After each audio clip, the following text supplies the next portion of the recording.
জাপানৰ ৰজা নহয়, অসমৰ ৰজা হয় এইটো। নহয় স্যাৰ, এই জাপানৰ ৰজা নহয়। এই মাফি খুলিব লাগিব স্যাৰ। নহয় স্যাৰ, দৰকাৰ হ'লে আমি ৰাস্তাত শুই দিম চবে ইয়াত। আমি ৰাস্তাত প্ৰতিবাদ কৰিম নহ'লে স্যাৰ। মাফি খুলিব লাগিব স্যাৰ। হ'ব। মাফি খুলিব লাগিব স্যাৰ।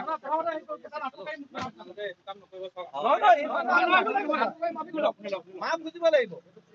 ভালকে যেনেকে দিছে আমি আধা ঘণ্টা আমি ৰজাক অপমান কৰিব সিহঁতি তাত মাফ খুজিব লাগিব। আমি বাহিৰত থাকিম, বাহিৰত থাকিম।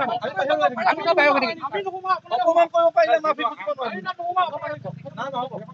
চাওক, আচলতে আমি এটা দুৰ্ভাগ্যজনক কথা, যিজন ৰজাক আচলতে আমাৰ মটক জনগোষ্ঠী আমি ৰজা হিচাপে আমি মানি আহিছো, যিজন ৰজাক আমি সন্মান কৰো, যিজন ল'ৰা আমাৰ পিতৃ আমি মানি আহিছো, তেনে স্বত্বত আচলতে আমাৰ এই দুষ্কৃতিকাৰী এছামে আমাৰ এই ধুমধুমনি টিলাত যিটো আমি ৰজাৰ মূৰ্তি স্থাপন কৰিছিলো, কালি যোৱা সন্ধিয়া আমি এটা ভিডিঅ' পাবলৈ আমি সক্ষম হৈছিলো যে তেখেতলোকে যিটো প্ৰেংক ভিডিঅ' বনাইছে, আচলতে তাত অশ্লীল শব্দ প্ৰয়োগ কৰি আচলতে যিটো ভিডিঅ' বনাইছে, এইটো ভিডিঅ'ক লৈ আমি সদৌ মটক যুৱ ছাত্ৰ সন্মিলনে তেখেতলোকক তীব্ৰভাৱে আমি গৰিহণা দিছো।